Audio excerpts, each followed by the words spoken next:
Hello! Hi అండి. Welcome to Shri audio stories అండి. అందరూ ఎలా ఉన్నారు? నేనైతే చాలా బాగున్నానండి.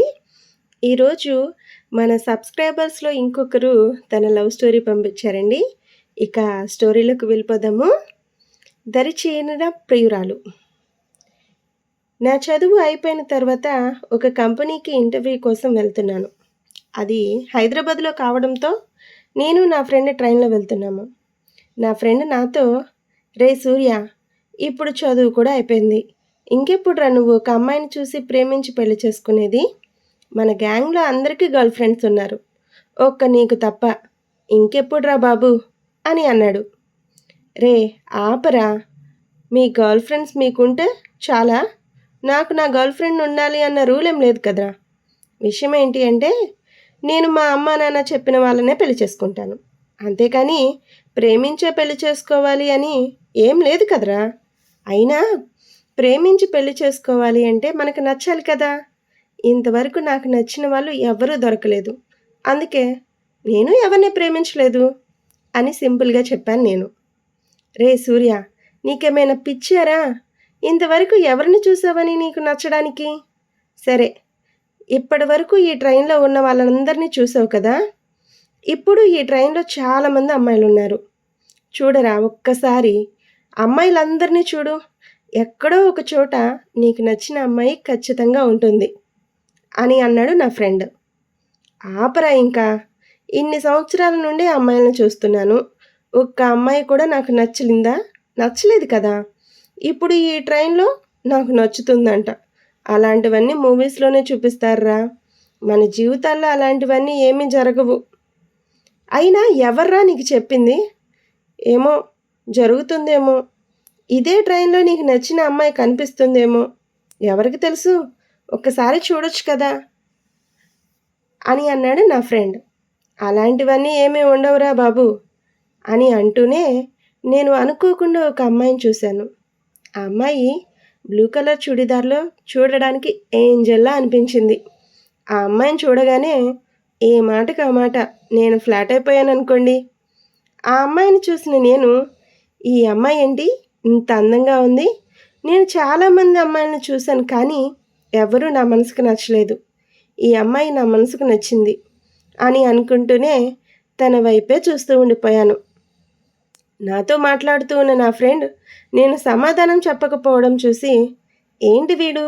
నేను ఇంత మాట్లాడుతున్నా వీడు ఎటువైపో చూస్తున్నాడు" అని అనుకుంటూ ఆ అమ్మాయి వైపు కూడా చూశాడు వాడు. "రేయ్ సూర్య, ఏంట్రా నేను చెప్పినట్టుగానే జరిగినట్టుంది" అని అన్నాడు నా భుజం మీద చెయ్యి వేసి.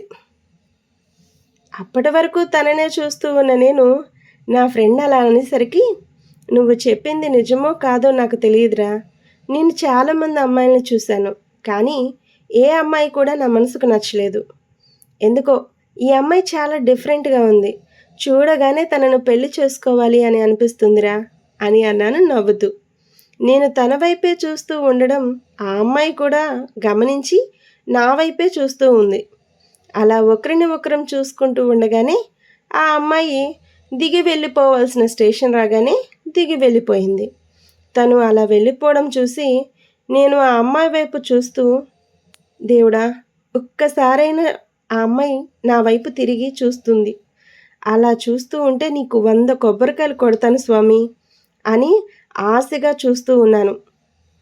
వెళ్తున్న అమ్మాయికి ఏమనిపించిందో ఏంటో, నా వైపు ఒక్కసారి తిరిగి చూసి వెళ్ళిపోయింది. తను వెళ్ళిపోయిన కాసేపటికి మేము ట్రైన్ దిగి ఆఫీస్ ఇంటర్వ్యూకి అటెండ్ అయ్యాము. జాబ్ వచ్చింది అన్న సంతోషం కన్నా ఆ అమ్మాయి మిస్ అయిపోయింది అన్న బాధ రోజు రోజుకి నాలో ఎక్కువైపోయింది. ఏం చేయాలో అర్థం కాని పరిస్థితికి. ఏం చెప్పాలి?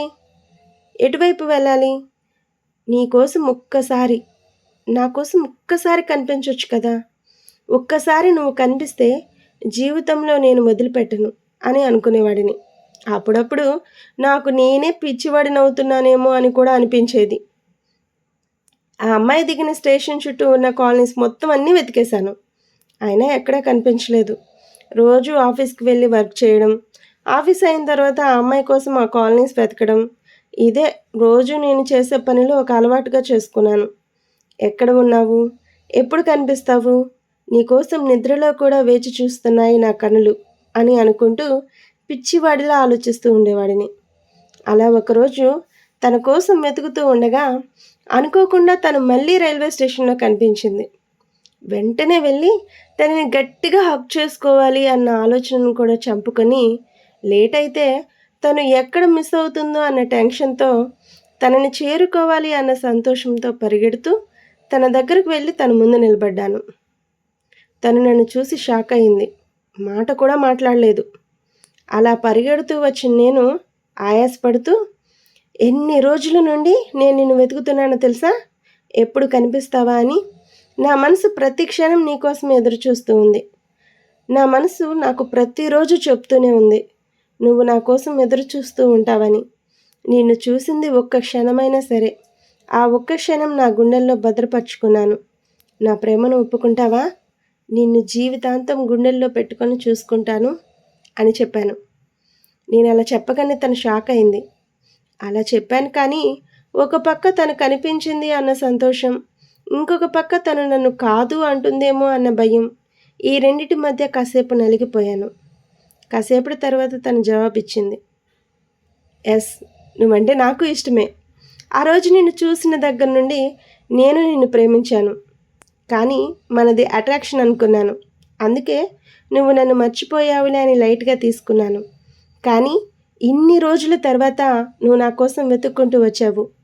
ఇప్పుడు ఈ క్షణం అనిపిస్తుంది నువ్వు నన్ను నిజంగా ప్రేమిస్తున్నావు, మనది ట్రూ లవ్ అని ఆ అమ్మాయి కూడా చాలా సంతోషంగా చెప్పింది.